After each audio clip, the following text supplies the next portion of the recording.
Shalom umat Tuhan. Ada sukacita pada pagi hari ini, amin. Haleluya, mari sama-sama bagi Yesus. Dia yang meninggikan kedatangan kita. Kita mengucap syukur, kita boleh dipertemukan Tuhan kembali di dalam rumah Tuhan untuk sama-sama memuji dan menyembah Dia. Amin, saudara. Mari kita satukan hati, kita mau berdoa bersama-sama. Terima kasih Tuhan Yesus. Engkau sungguh luar biasa atas setiap kami. Kami datang melangkahkan kaki kami ke rumah-Mu Tuhan. Satu kerinduan setiap kami. Kami mau bertemu dengan Engkau di dalam hadirat-Mu yang kudus. Engkau yang sudah menyucikan, menguduskan setiap kami. Kami mengucap syukur Engkau Allah yang setia. Terpujilah nama-Mu ya Tuhan Yesus. Kami mau memulai ibadah pada pagi hari ini dengan penuh ucapan syukur. Kami mau memberi yang terbaik, pujian kami, penyembahan kami, pengagungan kami hanya bagi-Mu ya Tuhan. Inilah setiap kami ya Tuhan, anak-anak-Mu.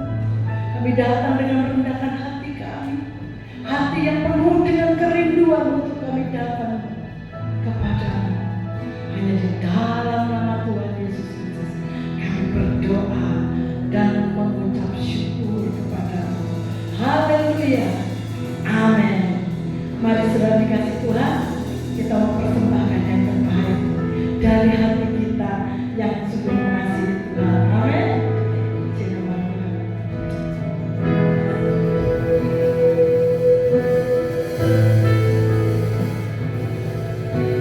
Ku bersyukur padamu Tuhan atas kasih-Mu.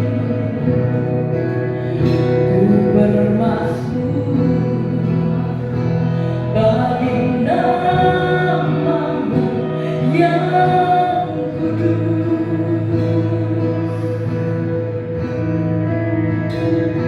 Sebab Engkau kebenaranku,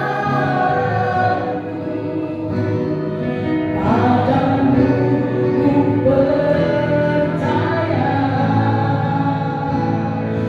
Betapa mulianya Tuhanku, ku rindu menyatakan tinggikan diri-Mu, mengatasi langit, kebesaran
dirimu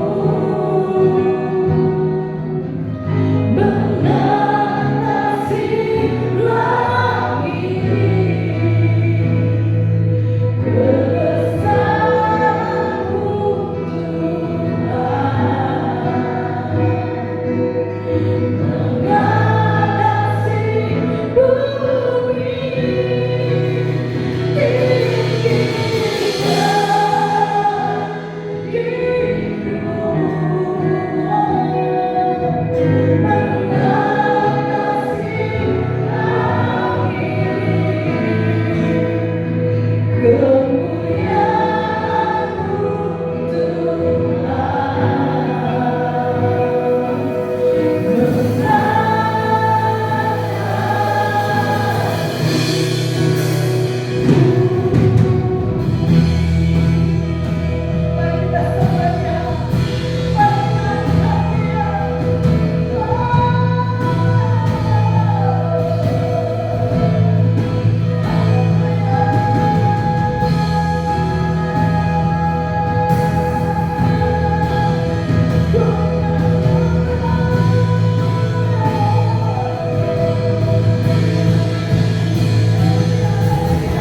pujian hanya bagimu Tuhan.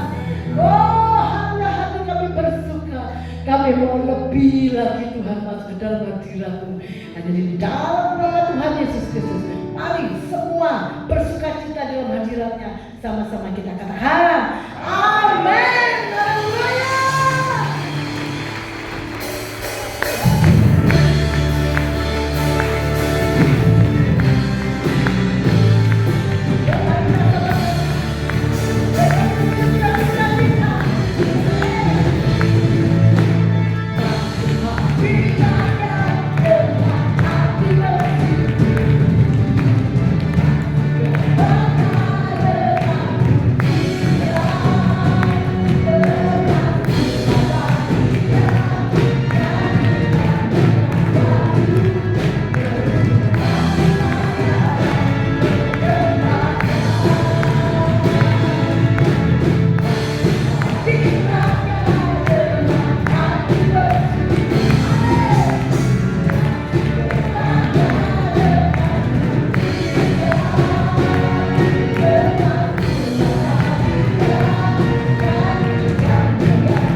Sebab itu kami senantiasa menanti-nantikan Engkau, karena kami yakin Engkau selalu menyatakan pertolongan tepat pada waktunya.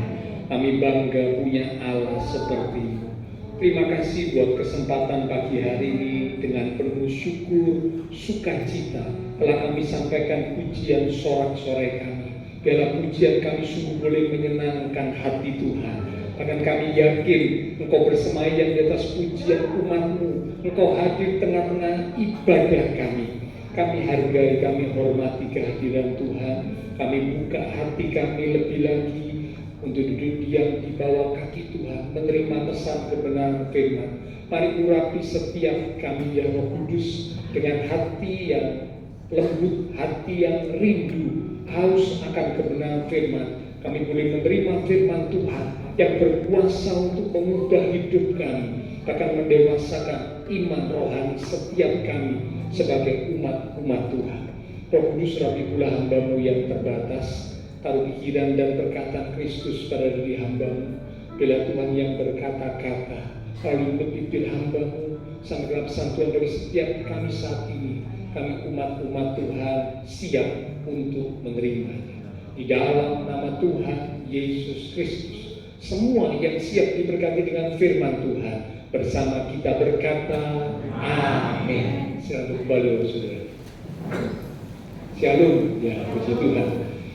Pagi ini kita akan kembali sama-sama belajar kebenaran firman Tuhan. Judul kebenaran firman Tuhan adalah tentang kebiasaan. Ya, karena dalam kehidupan ini pasti ya ada kebiasaan yang kita lakukan. Dimulai dari apa yang kita dengar, apa yang kita lihat, itu masuk ke pikiran kita. Lalu kemudian ketika sudah penuh di dalam pikiran, direalisasikan dalam perbuatan. Nah, perbuatan yang dilakukan berulang kali. Ada yang berkata 20 hari, 30 hari, maka perbuatan itu menjadi sebuah kebiasaan. Ya, itulah awal dari kebiasaan. Dimulai dari melihat, mendengar sesuatu, lalu masuk ke dalam pikiran, semakin memenuhi pikiran, lalu direalisasikan dalam perbuatan tindakan yang dilakukan sekian lamanya sampai 20, 30 hari bahkan lebih, itu menjadi sebuah kebiasaan. Nah, rantai kebiasaan biasanya terlalu lemah untuk dirasakan sampai akhirnya menjadi terlalu kuat untuk dipatahkan. Saya ulangi, rantai kebiasaan biasanya terlalu lemah untuk dirasakan. Jadi sebuah kebiasaan biasanya mungkin terlalu lemah untuk dirasakan. Kita tidak menyadari bahwa itu sudah menjadi kebiasaan kita. Itu maksudnya, terlalu lemah untuk dirasakan. Namun akhirnya sampai pada satu titik kebiasaan itu menjadi terlalu kuat untuk dipatahkan. Jadi kebiasaan itu awalnya mungkin kita tidak menyadari bahwa ini sudah menjadi kebiasaan kita, gaya hidup kita. Kita tidak menyadari. Tapi sampai pada satu titik, ya, akhirnya kebiasaan itu menjadi terlalu kuat untuk dipatahkan. Dengan kata lain, kebiasaan itu sulit untuk diubahkan. Ada satu cerita, seekor gajah kecil, ya. Anak gajah yang masih kecil, dia terlibat di dalam pertunjukan sirkus. Ya. Nah, gajah kecil ini setiap kali menjelang acara sirkus itu akan diadakan, akan dimulai, gajah kecil ini diletakkan atau ditempatkan di sebuah tempat di dekat pohon, ya. Dan gajah kecil ini kakinya dirantai dengan pohon itu, tentunya rantai yang cukup besar bagi gajah kecil ini. Ya, dengan tujuan apa? Supaya gajah kecil ini tetap ada di tempat itu, tidak sampai lari, tidak sampai kabur, tidak sampai meninggalkan tempat itu. Karena gajah kecil ini adalah bagian dari pertunjukan sirkus. Nah, satu ketika gajah kecil ini ingin bebas, ya, dia sadar bahwa dia terkekang, dia terbelenggu, dia tidak bisa bergerak dengan bebas. Nah, satu ketika dia ingin membebaskan diri, dia mencoba dengan seluruh kekuatannya untuk mematahkan atau untuk memutuskan rantai yang membelenggu kakinya. Namun sayang, meskipun sudah berulang kali dia mencoba, rantai itu terlalu kuat untuk gajah kecil atau anak gajah ini bisa mematahkan rantai tersebut. Ya, dia mencoba sekuat tenaga, namun tidak mampu. Sampai akhirnya dia menyerah. Karena apa? Kakinya sudah kesakitan. Ya, dia sudah mencoba dengan seluruh upaya, dengan seluruh tenaga yang ada untuk memutuskan rantai itu supaya dia bisa bergerak bebas, bahkan lari atau kabur dari tempat dia berada. Namun tidak bisa. Akhirnya waktu terus berjalan, ya, dari waktu ke waktu, bulan ke bulan, tahun ke tahun, gajah yang kecil ini bertumbuh, ya. Namun dia tetap ada di tempat yang sama. Setiap kali sirkus diadakan, ya, sebelum acara sirkus dimulai, gajah kecil yang mulai bertumbuh selalu ditempatkan di dekat pohon dengan kakinya dirantai. Namun sayangnya gajah kecil yang bertumbuh dewasa ini tidak menyadari bahwa sesungguhnya sampai pada satu titik dia bisa mematahkan atau memutuskan rantai belenggu yang membelenggu dia. Karena apa? Rantai yang digunakan itu adalah rantai yang sama dengan rantai yang digunakan waktu yang lalu saat dia kecil. Rantainya sama, ya. Namun karena dia trauma, dia teringat dengan peristiwa waktu dia kecil, berulang kali dia mencoba untuk membebaskan diri, dia tidak berhasil. Bahkan sampai kakinya kesakitan, dia tidak bisa membebaskan diri. Maka trauma itu menjadi satu hal yang terus teringat, terekam dalam pikiran sang gajah kecil. Sampai dia dewasa, sampai badannya besar, tetap trauma itu terbawa, pikiran itu terbawa, sehingga dia tetap terbelenggu sampai akhirnya dia jadi tua dan mati. Padahal kalau dia mau membebaskan diri saat dia dewasa, saat dia besar, bisa. Karena apa? Rantainya sama. Rantai yang digunakan ternyata sama. Ya, cuman sekarang dia sudah punya kekuatan yang jauh lebih dibanding dengan waktu dia kecil. Mestinya kalau dia melawan, meronta dengan sekuat tenaga, rantai itu bisa putus. Nah, demikianlah rantai kebiasaan. Kebiasaan biasanya pada awalnya terlalu lemah untuk dirasakan. Artinya kita tidak menyadari bahwa itu sudah menjadi kebiasaan kita.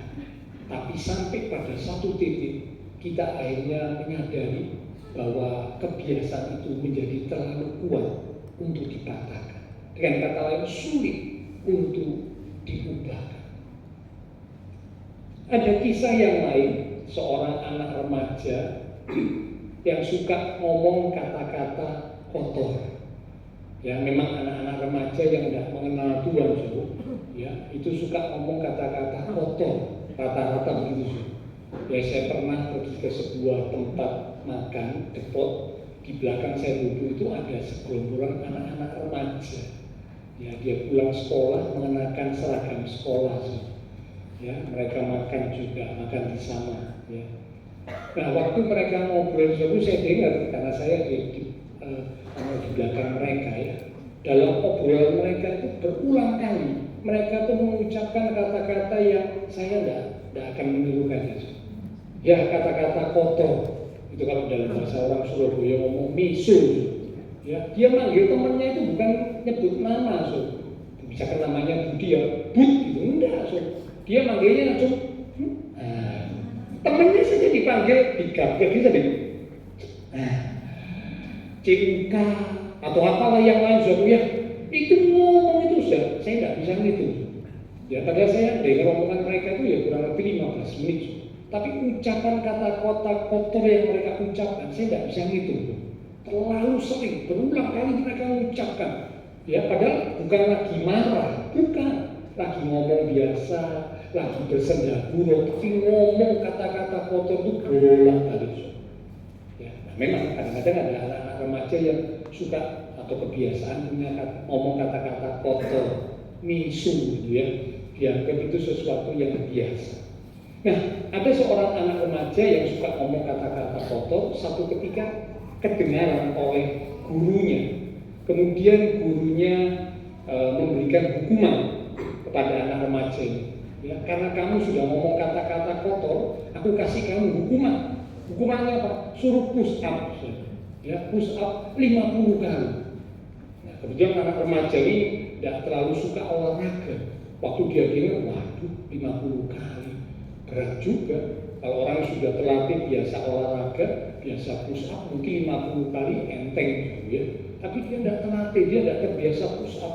Tapi ya sudah, apa mau dikata, karena memang sudah melakukan pelanggaran, didengar oleh gurunya dan dihukum, mau nggak mau harus dilakukan. Mulai dia push up 10 kali masih enteng, 20 kali masih lumayan, 30 mulai tangannya kemeng ya.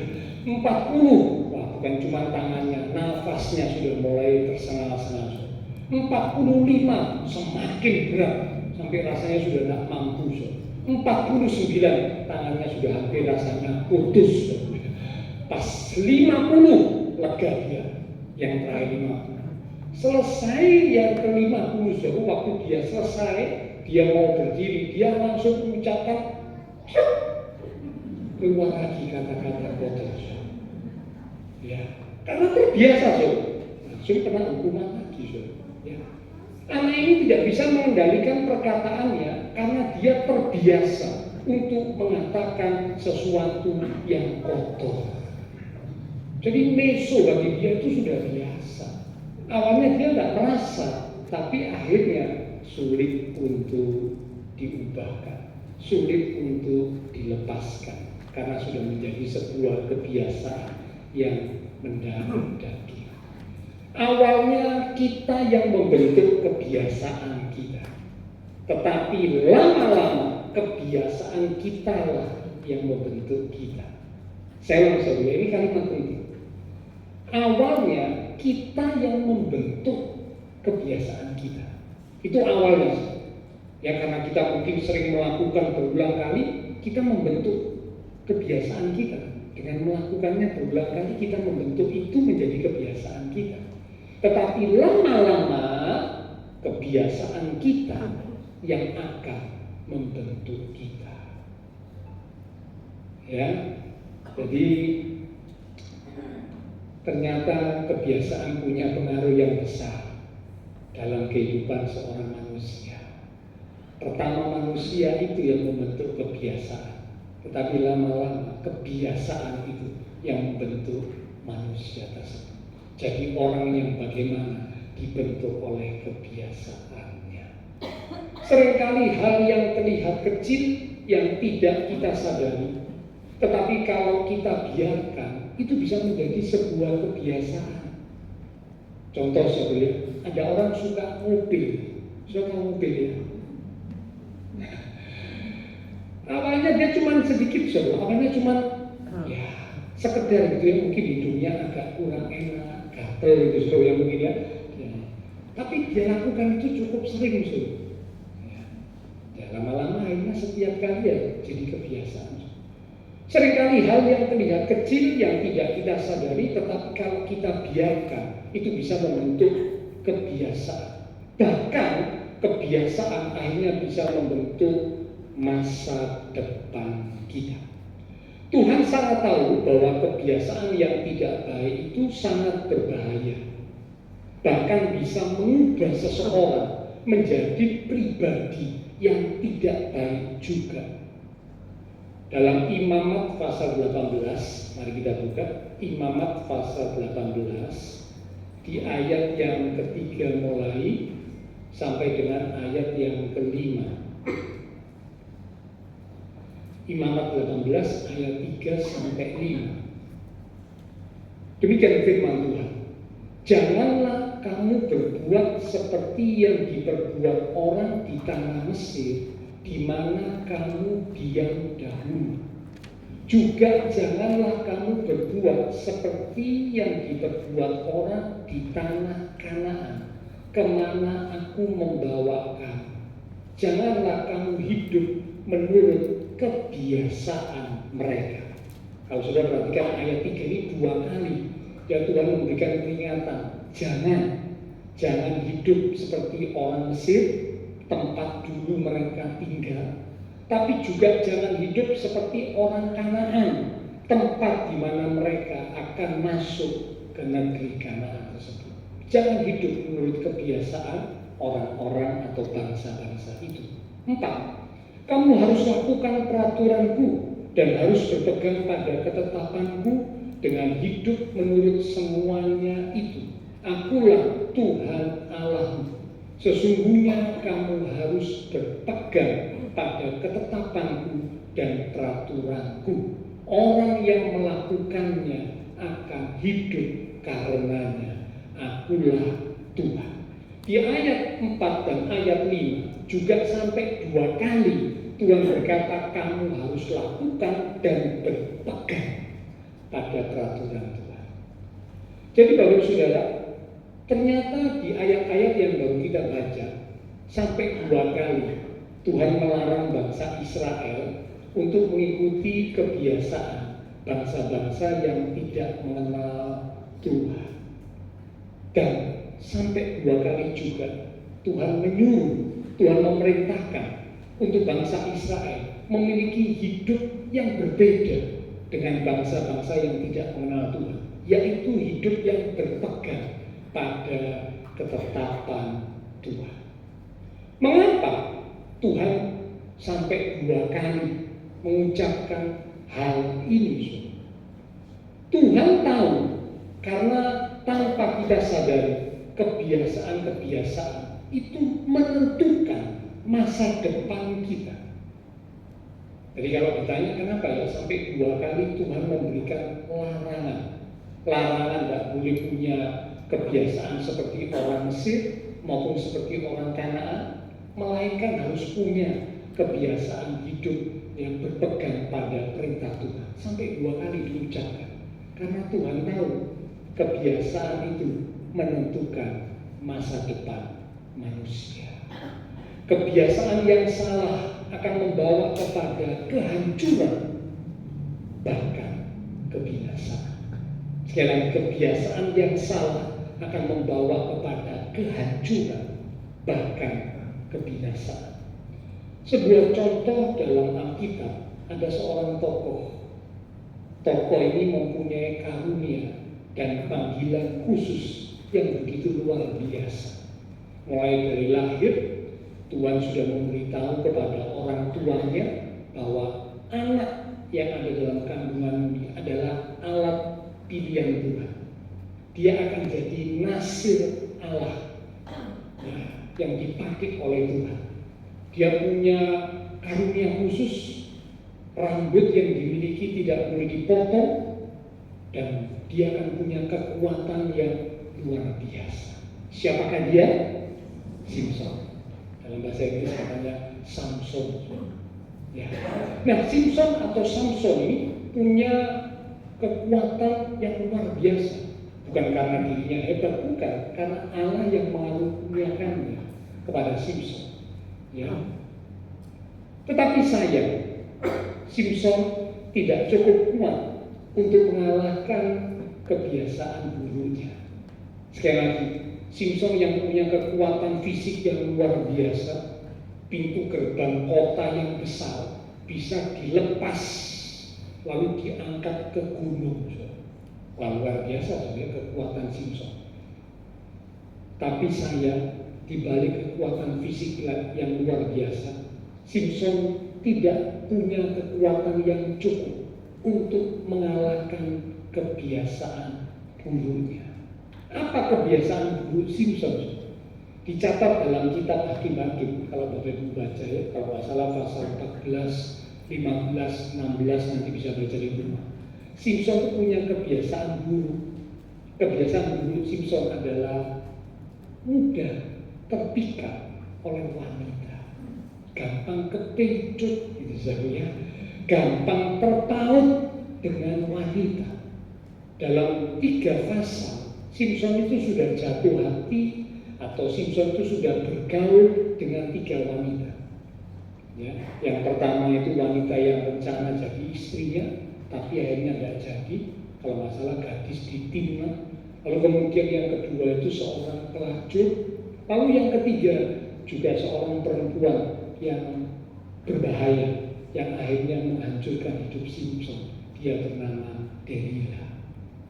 Ya, jadi kelemahan Simpson, kebiasaan buruk Simpson yang merupakan kelemahannya adalah mudah jatuh hati kepada wanita. Hatinya terpaut, hatinya kepincut dengan wanita. Dan kalau sudah kepincut, sudah terpaut, lalu kemudian wanita ini ngomong apa, minta apa, Simpson tidak tahan. Ya, tidak tahan. Dan akhirnya dia jatuh. Ya, khususnya wanita yang terakhir yang bernama Delilah. Kebiasaan buruk Simpson akhirnya menghancurkan hidupnya. Jadi Bapak Ibu Saudara, kebiasaan yang kecil bukanlah sesuatu yang boleh diabaikan, tetapi harus diarahkan agar kita tidak diubah menjadi pribadi yang buruk. Saya ulang, kebiasaan yang kecil bukanlah sesuatu yang boleh diabaikan atau diremehkan, tetapi justru harus diarahkan. Kebiasaan yang kecil ini harus diarahkan. Kalau salah, ya harus diarahkan, diubah, ya, agar kita tidak menjadi pribadi yang buruk. Nah sekarang pertanyaannya, bagaimana caranya agar sebuah kebiasaan yang buruk bisa kita ubah menjadi kebiasaan yang baik? Ya, karena kalau mau jujur, siapa sih orang yang tidak punya kebiasaan buruk? Pasti ada. Kalau kita mau merenung dengan baik, ya, itu pasti ada. Kebiasaan buruk setiap orang itu pasti ada. Cuma masalahnya kita itu sadar atau enggak, gitu ya. Tapi pasti ada. Nah, sekarang pertanyaannya, bagaimana caranya agar kita bisa mengubah kebiasaan buruk kita menjadi kebiasaan yang baik? Ada 3 cara yang sederhana. 3 cara yang sederhana. Ya, saya sampaikan ini bukan saya sudah sempurna, sudah mudah. Saya juga sedang belajar. Ya, jadi waktu saya menyiapkan firman Tuhan ini, saya semakin diteguhkan, ya, saya mesti semakin belajar. Karena ada kebiasaan-kebiasaan buruk, ya, yang harus saya ubah dalam hidup saya. Nah, karena itu kita sama-sama belajar pagi hari ini. Karena Tuhan mau supaya Bapak Ibu Saudara saya sebagai umat Tuhan memiliki kebiasaan-kebiasaan hidup yang baik, sehingga hidup kita boleh berdampak, hidup kita boleh memuliakan Tuhan. Yang pertama, cara yang sederhana, ya, namun tentu tidak mudah untuk dilakukan, ya, tapi sederhana. Yang pertama, saya sebut saja 3A, ya, 3A. 3 cara ini saya sebut 3A. A yang pertama, untuk bisa mengubah kebiasaan yang buruk menjadi kebiasaan yang baik. A yang pertama adalah aware and avoid. Aware and avoid. Aware itu artinya kenali. Avoid itu artinya hindari. Yang pertama, kenali dan hindari. Apa maksudnya, Pak? Kenali dan hindari. Kita harus mengenali kebiasaan buruk kita dan menghindari lingkungan di mana kebiasaan buruk itu tercipta. Sekali lagi ya, yang pertama, langkah yang pertama kalau kita mau mengubah kebiasaan buruk jadi kebiasaan baik, langkah yang pertama adalah aware and avoid. Artinya bahwa kita harus mengenali kebiasaan buruk kita dan menghindari lingkungan di mana kebiasaan buruk itu tercipta. Para pakar psikologi melakukan penelitian tentang kebiasaan. Mereka menemukan bahwa setiap kebiasaan itu selalu dimulai dengan sebuah kondisi. Sekali lagi ya, setiap kebiasaan itu selalu dimulai dengan sebuah kondisi atau kondisi tertentu. Bahkan seorang peneliti psikolog ya, yang bernama Ivan Pavlov, ini orang dari Rusia, Ivan Pavlov, dia melakukan penelitian dan akhirnya dia membuat sebuah kesimpulan bahwa sebuah respon itu maksudnya tindakan, tanggapan yang kalau dilakukan berulang kali bisa menjadi sebuah kebiasaan. Sebuah respon itu bisa dikondisikan lewat stimulus atau rangsangan yang spesifik. Sekali lagi, sebuah respon bisa dikondisikan lewat stimulus atau rangsangan yang spesifik. Nah, mungkin Bapak Ibu kalau dengar kalimat ini agak bingung gitu ya. Saya kasih contoh. Ivan Pavlov ini melakukan penelitiannya. Lewat penelitiannya, dia ingin supaya seekor anjing kalau mendengar sebuah bel dibunyikan, liurnya itu keluar. Sekali lagi ya, Ivan Pavlov ini dalam penelitiannya dia ingin ya supaya seekor anjing kalau mendengar bel dibunyikan, liurnya ini keluar.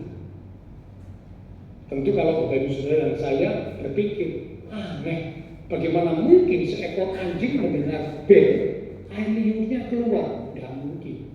Biasanya anjing itu air liurnya keluar kalau dia lihat makanan. Apalagi dia dalam kondisi lapar berat, waktu dia lihat makanan langsung air liurnya keluar, menetes. Tapi Ivan Pavlov ingin supaya seekor anjing kalau dengar bel berbunyi, air liurnya keluar. Apa yang dia lakukan? Ketika dia akan memberi makan seekor anjing, sebelum dia memberi makan anjing tersebut, dia membunyikan bel. Ya, jadi dia bunyikan bel,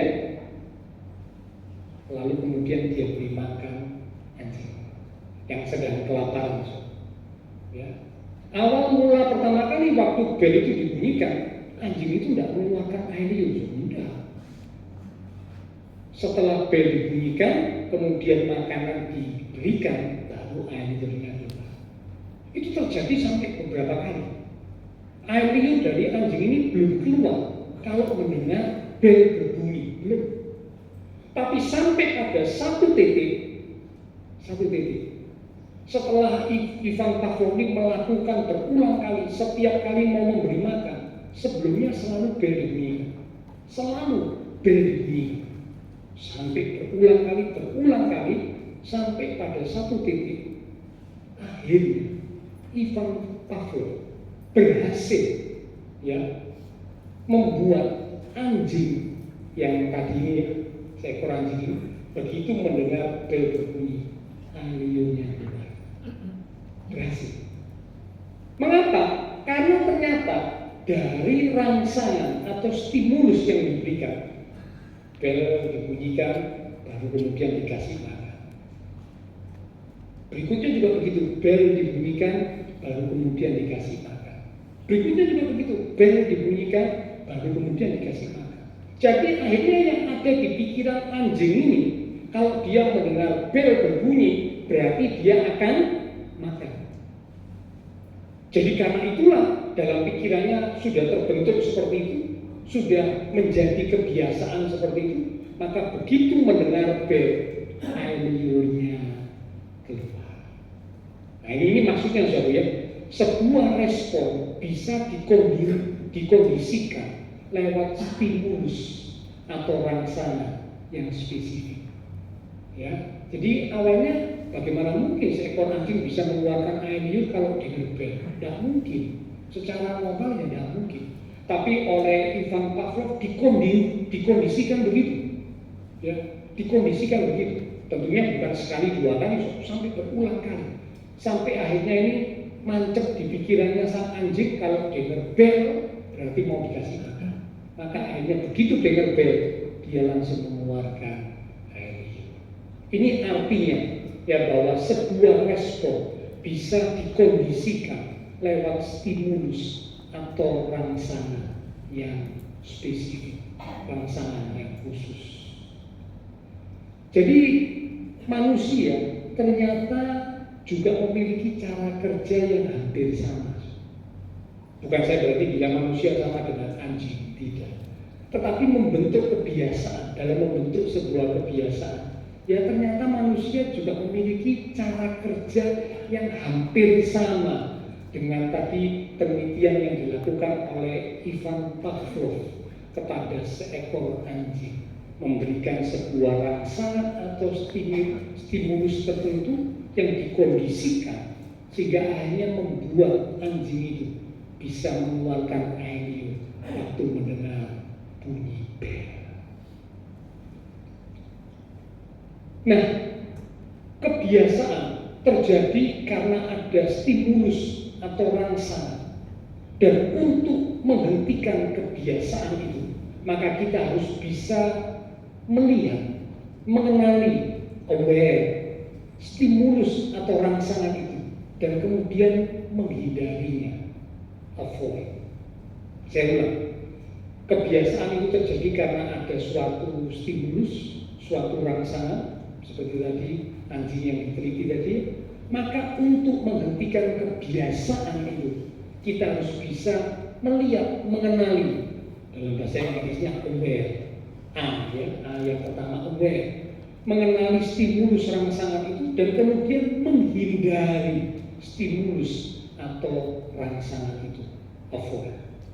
Amsal pasal 27 di ayat yang ke-12. Mari kita lihat ya. Amsal pasal yang ke-27 di ayat yang ke-12. Kalau orang bijak melihat malapetaka, bersembunyilah ia. Tetapi orang yang tak berpengalaman berjalan terus, lalu kena celaka. Dikatakan orang bijak yang melihat malapetaka, bersembunyi. Bersembunyi itu artinya menghindar. Tapi orang yang bodoh, orang yang tidak berpengalaman, jalan terus. Tidak menghindar, jalan terus, diterabas, lalu kena celaka. Nah ini ya, jadi mari kita kalau mau mengubah kebiasaan buruk, maka yang pertama kenali kebiasaan buruk dan hindari ya stimulus atau rangsangan yang bisa memacu kita melakukan kebiasaan buruk itu. Nah biasanya stimulus atau rangsangan itu secara umum terpicu melalui 4 hal. Pertama itu tempat, yang kedua itu waktu, yang ketiga itu suasana, dan yang keempat itu orang di sekitar. Saya ulang satu ya. Biasanya sebuah stimulus atau rangsangan yang membuat seseorang akhirnya memberikan respon, dan kalau itu sudah dilakukan sekian kali jadi sebuah kebiasaan. Nah biasanya sebuah stimulus atau rangsangan itu dipicu oleh 4 hal. Tempat, waktu, suasana, dan orang sekitar. Saya kasih contoh supaya Bapak Ibu sudah bisa menangkap. Ada orang yang kalau nonton drakor, tahu drakor ya? Drakor itu drama Korea, itu bawaannya jadi baper. Ada orang yang kalau nonton drakor, bawaannya itu jadi baper, jadi sedih, nangis-nangis sendiri, pesimis, negatif pikirannya, bahkan overthinking. Orang kalau nonton drakor jadi terbawa oleh itu yang ada di tontonannya itu, akhirnya akhirnya jadi sedih, nangis sendiri, pesimis, pikirannya negatif, overthinking. Nah, kalau kita mengenali bahwa stimulusnya itu dari drakor ini, suasana waktu menonton melihat drakor ini bisa membuat seperti itu. Maka kalau kita mengenali, ini cuma contoh saja ya, tapi saya percaya enggak ada yang seperti itu. Ya, tapi ada orang yang katanya seperti itu, dia terbawa oleh suasana sehingga mengubah suasana hati, pikirannya jadi berubah. Nah, kalau kita mengenali, ya, kebiasaan seperti itu dari suasana, stimulus suasana lewat nonton drakor. Ya, kalau kita mengalami sesuatu yang buruk, bisa menjadi membawa pikiran hidup kita jadi buruk karena pikiran jadi negatif, hati jadi sedih, jadi overthinking. Kita kenali dari nonton drakor. Maka sekarang hindari, jangan nonton drakor. Jadi cuma contoh saja. Contoh yang lain, kalau seseorang ingin berhenti ngomong kotor, seperti anak remaja tadi ya, ingin berhenti ngomong kotor, maka hindari kelompok orang yang suka ngomong kotor. Karena kalau berarti dalam kelompok orang yang suka ngomong kotor, mau berhenti ngomong kotor, sulit. Kita mendengar ucapan-ucapan yang tidak baik, ucapan-ucapan kotor yang diucapkan oleh orang-orang di sekitar kita. Itu menjadi sebuah stimulus yang kemudian kita memberikan respon. Responnya apa? Terbawa, katut, terpengaruh, ikut ngomong kotor, ikut suka ngomong kotor. Maka hindari. 1 Korintus 15 ayat 33 berkata, pergaulan yang buruk merusak kelakuan yang baik.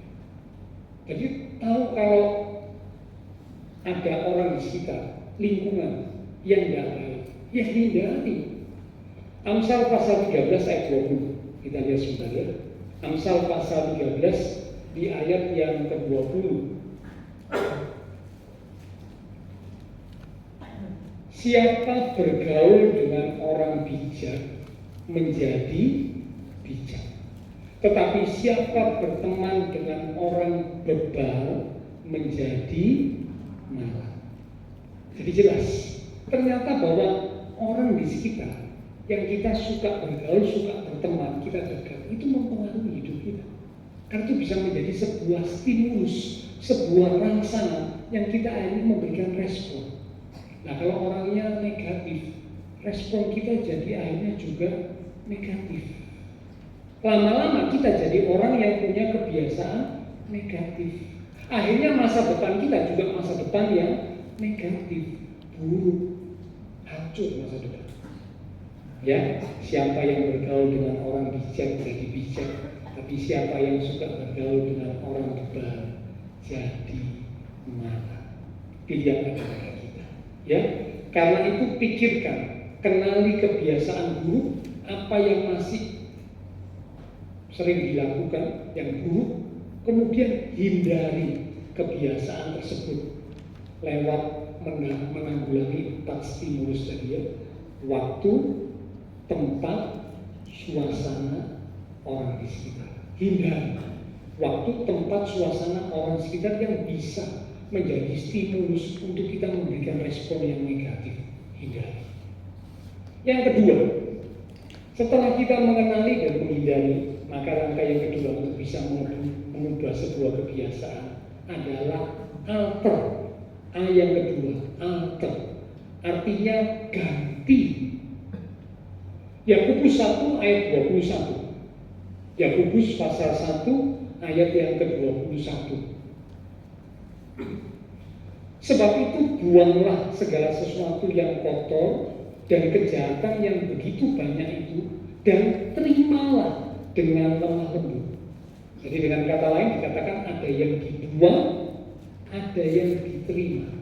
Ada yang dibuang, ada yang dikeluarkan, ada yang diterima, dimasukkan.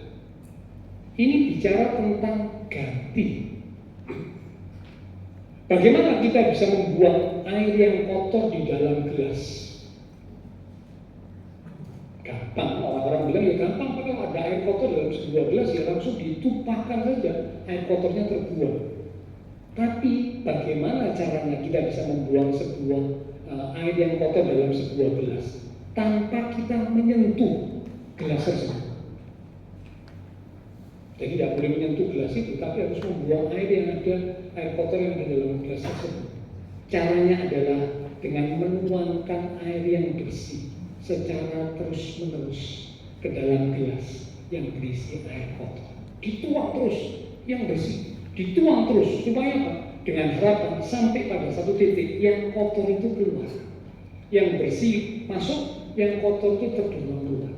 Harapannya begitu, satu titik terus dilakukan, diisi, dituangi air yang bersih, airnya sampai pada satu titik air yang kotor itu keluar, keluar, keluar, keluar, akhirnya jadi air yang bersih.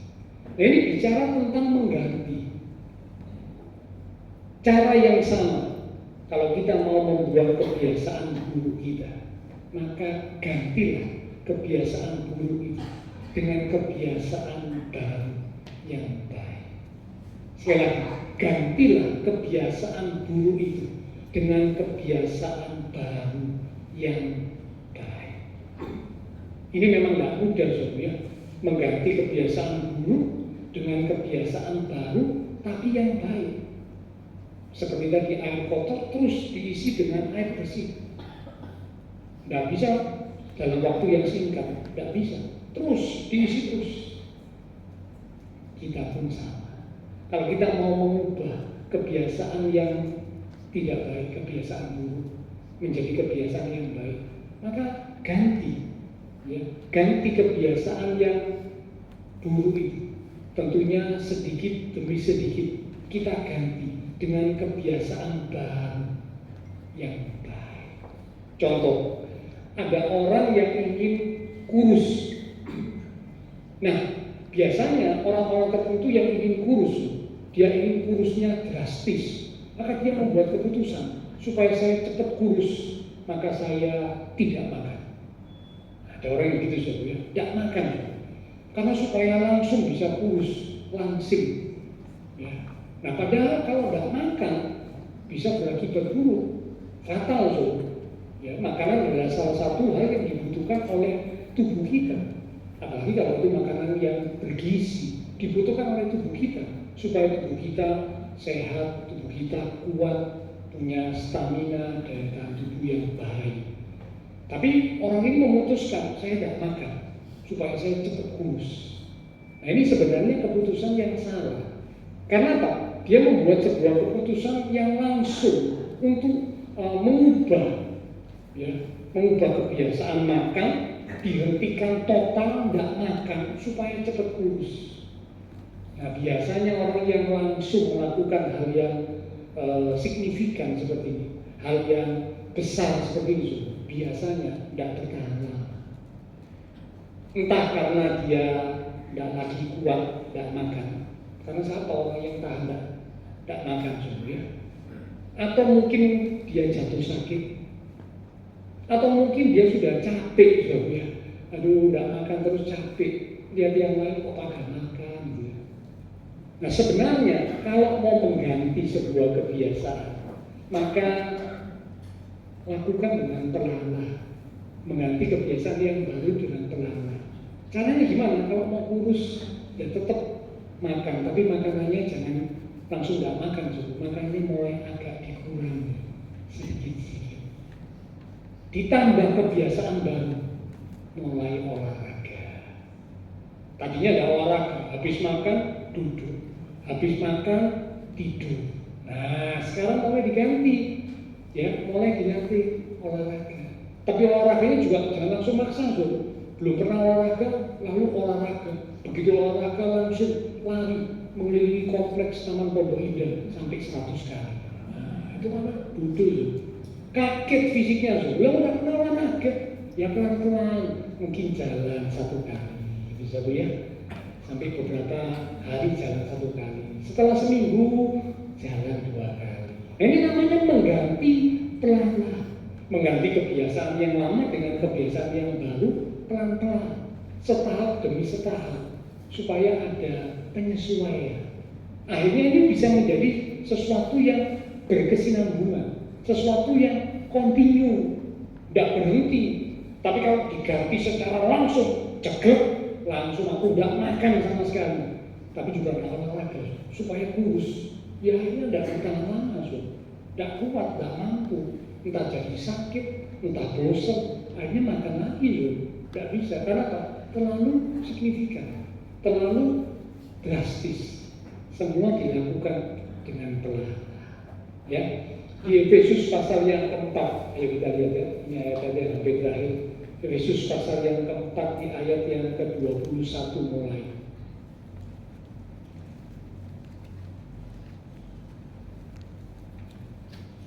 Karena kamu telah mendengar tentang Dia dan menerima pengajaran di dalam Dia tentang Tuhan, menurut kebenaran yang nyata dalam Tuhan Yesus, yaitu bahwa kamu berhubung dengan kehidupan kamu yang dahulu harus menanggalkan manusia lama. Menanggalkan manusia lama ini bicara tentang membuang, ya, bagaikan pakaian kotor itu dilepas gitu ya, ditanggalkan. Menanggalkan manusia lama yang menemui kebinasaannya oleh nafsunya yang menyesatkan, supaya kamu dibaharui di dalam roh dan pikiranmu dan mengenakan manusia baru. Manusia lamanya ditanggalkan, dilepaskan, dibuang. Sekarang mengenakan, memakai manusia baru yang telah diciptakan menurut kehendak Allah di dalam kebenaran dan kekudusan yang sesungguhnya. Jangan ditutup dulu ya, nanti kita lanjut. Jadi kalau kita lihat di sini dikatakan kita yang sudah ada di dalam Tuhan, menerima firman Tuhan, dikatakan ayo ganti manusia lama seperti pakaian kotor ditanggalkan, demikian juga manusia yang lama ditanggalkan, diganti dengan manusia yang baru, mengenakan manusia yang baru. Jadi mengganti manusia lama dengan manusia baru. Demikian juga mengganti kebiasaan yang lama, yang buruk dengan kebiasaan baru yang baik. Nah, di ayat 25 lanjut ya. Ini dikasih contoh. Karena itu buanglah dusta dan berkatalah benar. Suruh buang dusta, yang suka punya kebiasaan bohong, suruh buang. Sekarang mulai bangun, mulai buat, mulai pakai atau kenakan kebiasaan baru, berkata benar, berkata jujur, ya di atas ya, tidak di atas tidak. Lainnya mengganti. Ayat 28. Orang yang mencuri, janganlah ia mencuri lagi, tetapi baiklah ia bekerja keras dan melakukan pekerjaan yang baik dengan tangannya sendiri. Nah ini bicara tentang mengganti lagi. Tadinya ada yang dia punya kebiasaan suka mencuri, ya. Mungkin mencurinya bukan mencuri yang fatal, ya. Kalau mencuri yang fatal itu kan copet, gitu. Tapi ada orang yang mencurinya tidak fatal, suka ngentit, ada so. Dan ini jadi sakit. Ada orang yang suka ngentit. Kalau melihat sesuatu pada kondisi tertentu ngentit, so. Dilihat kanan kiri nggak ada orang ngentit. Gak tahu ngentit apa, so. Tapi ada orang suka ngentit, so. Kalau nggak ngentit itu udah enak, so. Ada orang gitu, so. Bahkan yang saya pernah dengar itu kaget, so. Ada orang kaya, duitnya banyak, dia bisa beli apapun. Tapi kalau pergi ke sebuah acara, ada di sebuah kondisi, suka ngentit, so. Kalau ada di kumpulan ada kue ngaku, diintip so kuenya. Kalau dia bisa beli kue itu bukan cuma 1, 2, 1000 bisa. Tapi kalau nggak ngentit itu nggak enak, so. Ya ini kebiasaan buruk yang lama, perlu diganti. Diganti dengan apa? Orang yang suka mencuri, jangan mencuri lagi. Kerja keras, lakukan pekerjaan yang baik dengan tangannya sendiri. Jadi Alkitab lengkap ya, bukan hanya kerja keras. Kalau kerja keras, tapi kerja kerasnya itu misalkan korupsi, nah itu berarti kan bukan kerjaan yang baik. Alkitab berkata kerja keras, melakukan pekerjaan yang baik dengan tangan sendiri. Jadi kerja keras dengan kerja yang baik. Ya, lengkap ya, bukan cuma kerja keras. Kalau kerja keras belum tentu kerjanya baik. Korupsi kan juga kerja keras, bisa jadi ya, kerja keras untuk bisa memanipulasi data, ya, akhirnya bisa mencuri lewat korupsi. Nah ini dikatakan kerja keras, dan melakukan pekerjaan yang baik. Diganti, mencuri diganti dengan itu. 29. Janganlah ada perkataan kotor keluar dari mulutmu, tetapi pakailah perkataan yang baik untuk membangun. Ini juga pergantian. Dulunya punya kebiasaan suka ngomong kotor. Seperti kayak anak remaja tadi ya, kalau nggak ngomong kotor nggak enak. Suka ngomong kata-kata yang sia-sia. Ya. Nah, sekarang dulu sudah diganti. Kata firman Tuhan, suruh buang. Perkataan kotor itu suruh buang, nanggal. Diganti dengan apa? Perkataan yang baik untuk membangun. Ya. Nah, jadi ini contoh-contoh so. Yang kedua, supaya kita bisa mengubah kebiasaan buruk menjadi kebiasaan baik, mari kita ganti. Tentunya step by step ya, perlahan-lahan, tapi pasti. Yang ketiga sekarang yang terakhir. Setelah yang pertama itu mengenali dan menghindari, lalu yang kedua mengganti, yang ketiga, yang terakhir, yang ketiga adalah admit. Admit, yang artinya mengakui. Ya. Rasul Paulus itu sempat curhat. Dia mengakui tentang kelemahan keberadaan dirinya. Dalam Roma pasal yang ke-7. Ayo kita baca, ini sebagai ayat yang terakhir ya. Roma pasal 7 ayat yang ke-19 sampai dengan ayat yang ke-20.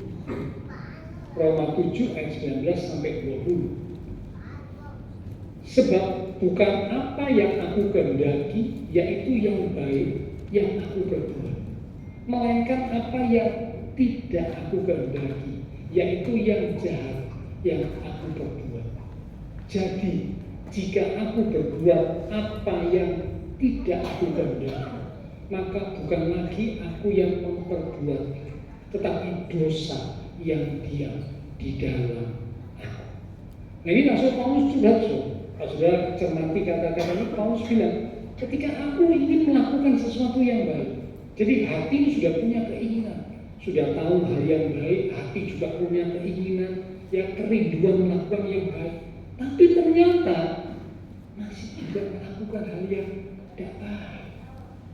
Ini curhat dari Rasul Paulus, menunjukkan bahwa Rasul Paulus mengakui seorang rasul ya, yang dipakai luar biasa oleh Tuhan, tapi dia mengakui ya, dalam pengakuannya menunjukkan bahwa Rasul Paulus menyadari dalam kehidupan ini kita masih bisa salah, kita masih bisa berdosa. Mungkin kita sudah berupaya mau ganti ya kebiasaan yang buruk dengan yang baik, tapi sempat gagal. Mencoba lagi mengganti kebiasaan yang buruk dengan kebiasaan baru yang baik, masih gagal. Jangan putus asa, ya. Jangan putus asa, jangan menyerah. Karena Rasul Paulus juga pernah mengalami situasi yang seperti itu. Jadi kalau kita pernah gagal, kita tidak sendiri. Ada orang-orang yang juga mengalami hal yang sama dengan kita, termasuk Rasul Paulus. Rasul Paulus bilang, aku ingin melakukan yang baik. Yang jahat itu sudah ada padaku. Aku ingin melakukan yang baik, mulai membangun kebiasaan yang baik, melakukan kebiasaan yang baik. Yang buruk, kebiasaan lama yang buruk kok muncul lagi, kok aku lakukan lagi. Nah, Rasul Paulus mengakui hal itu. Jadi karena itu hal yang ketiga, kita harus mengakui, Tuhan, aku ini memang orang yang lemah. Aku tidak mampu dengan kekuatanku sendiri untuk mengubah kebiasaanku yang buruk. Aku tidak mampu, Tuhan. Aku butuh Engkau.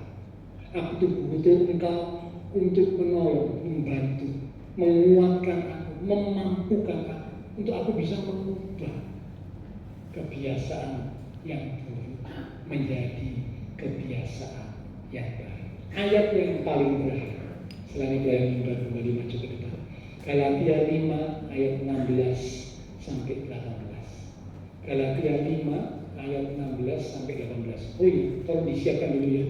Ada tampilan foto kegiatan anak-anak sekolah minggu. Oke, disiapkan. Galatia pasal 5 ayat 16 sampai ayat 18. Maksudku ialah hiduplah oleh roh, maka kamu tidak akan menuruti keinginan daging. Sebab keinginan daging berlawanan dengan keinginan roh, dan keinginan roh berlawanan dengan keinginan daging, karena keduanya bertentangan, sehingga kamu setiap kali tidak melakukan apa yang kamu kehendaki. Akan tetapi jika kamu memberi dirimu dipimpin oleh roh, sekali lagi memberi dirimu dipimpin oleh roh, maka kamu tidak hidup di bawah hukum Taurat. Amin. Mari beri diri kita untuk dipimpin oleh Roh Kudus. Roh Kudus, kuasa Tuhan memampukan kita untuk kita bisa setahap demi setahap, perlahan-lahan namun pasti mengubah kebiasaan buruk menjadi kebiasaan baik. Dan dengan kebiasaan yang baik, hidup kita boleh berdampak, hidup kita boleh menyenangkan hati Tuhan, dan hidup kita boleh memuliakan Tuhan. Amin. Biarlah firman Tuhan boleh jadi berkat untuk kita sekalian. Silakan. Sekarang CD-nya bisa diputar. Ini adalah foto dan video dari kegiatan Natal anak-anak Rahel Kids, anak-anak sekolah minggu yang kemarin mereka mengadakan Natal di panti asuhan. Suaranya bisa dipasang. Oke, tolong dibesarkan, maksimis.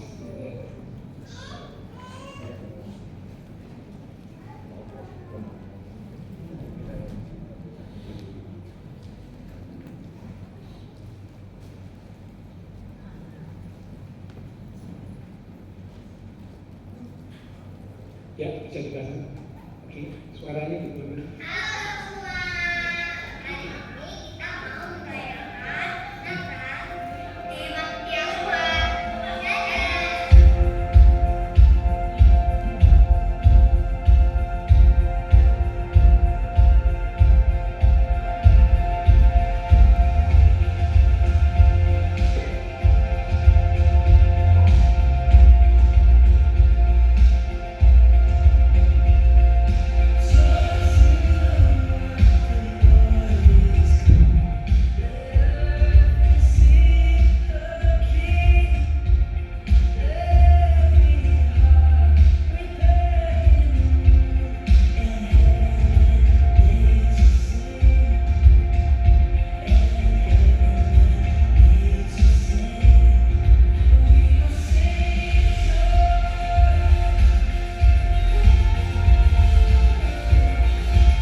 Hiduplah takut akan Tuhan.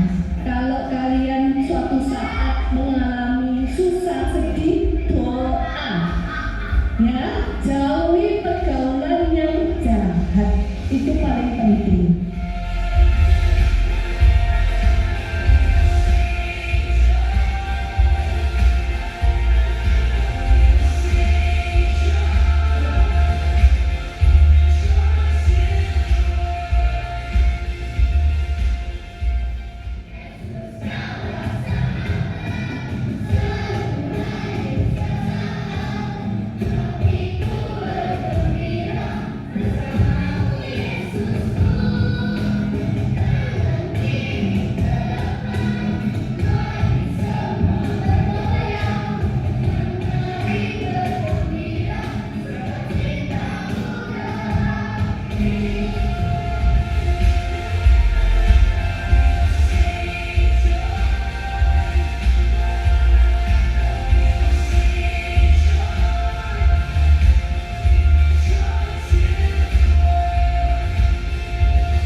panti asuhan, ya.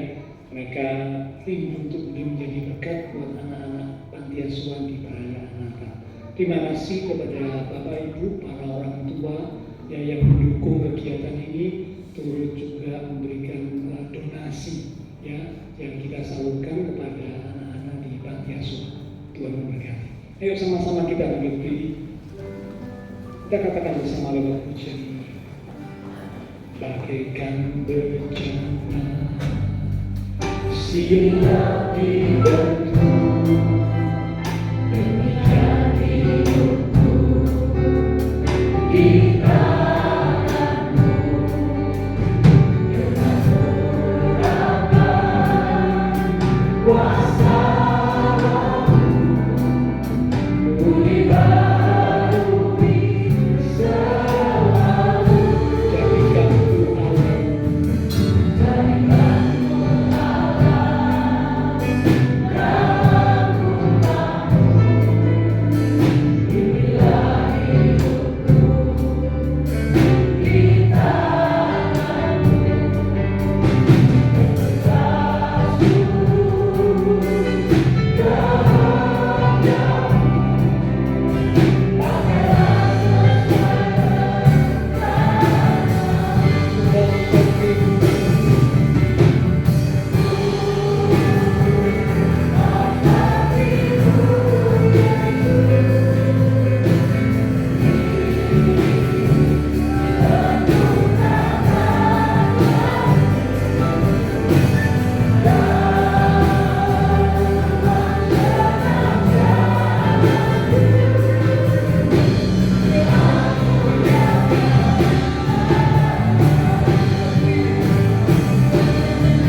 firman Tuhan mengingatkan setiap kami. Tuhan rindu supaya setiap kami umat-umat Tuhan boleh memiliki kebiasaan yang baik, dan melalui kebiasaan hidup yang baik kami boleh menyenangkan hati Tuhan. Hidup kami berdampak dan memuliakan Tuhan. Meteraikanlah firman yang sudah kami terima bersama pada pagi hari ini, sehingga setahap demi setahap, selain kami berusaha, juga kami andalkan kuasa Tuhan, dipimpin oleh Roh Kudus, sehingga kami boleh mengubah kebiasaan buruk menjadi kebiasaan baik yang menyenangkan hati Tuhan. Terima kasih Tuhan, meteraikanlah firman-Mu dalam hati setiap kami. Hamba berdoa untuk setiap umat Tuhan, Engkau memberkati setiap umat-umat-Mu ya Tuhan. Diberkati iman rohani, diberkati keluarga rumah tangga, diberkati usaha pekerjaan, diberkati studi sekolah, diberkati kesehatan kami, bahkan diberkati masa depan kami. Terima kasih Tuhan Yesus. Semua yang sudah melayani, persembahan yang dipersembahkan, apapun yang dilakukan setiap umat-Mu, karena mengasihi Engkau, Allah sumber segala berkat, akan memberkati kembali dan memakai hidup kami untuk kami boleh lebih lagi memuliakan Tuhan. Kami berdoa memberkati bangsa negara kami Indonesia, pemimpin-pemimpin bangsa kami, kota kami Surabaya, bahkan tetangga lingkungan sekitar gereja Tuhan. Memberkati setiap jemaat Tuhan yang berulang tahun sepanjang minggu ini, biarlah melalui pertambahan usia yang Tuhan beri, membawa kami semakin sungguh-sungguh di dalam Tuhan. Kami berdoa juga buat teman-teman seiman kami yang tidak bisa hadir, Tuhan menilik melawat setiap mereka. Jika ada mereka yang sakit, kami berdoa Tuhan Engkau menjamah, Pulihkanlah kekuatan, kesehatan, kesembuhan di dalam nama Tuhan Yesus. Oleh bilur Tuhan Yesus, teman seiman yang sakit disembuhkan, yang lemah dikuatkan, yang susah dihiburkan. Kami berdoa untuk Bapak Alek dan keluarga. Tuhan beri kekuatan dan penghiburan di mana ayah yang dikasih telah dipanggil pulang oleh Tuhan. Kami percaya penghiburan yang dari Tuhan dilimpahkan atas Bapak Alek dan segenap keluarga. Terima kasih Tuhan, setelah selesai ibadah kami akan berpisah satu dengan yang lain, kembali ke aktivitas kami, kembali ke keluarga rumah tangga kami. Biarlah segala berkat, anugerah, damai, sukacita yang melimpah dari Allah Bapa surgawi, kasih Tuhan Yesus Kristus, persekutuan dengan kuasa Roh Kudus akan semimpin menuntun langkah kehidupan setiap kita. Itu terus kita sedang mulai pagi ini sampai Maranatha Tuhan Yesus datang kembali. Di dalam nama Tuhan Yesus Kristus, semua yang percaya diberkati Tuhan. Mari bersama dengan iman kita berkata, amin. Tuhan berkati kita.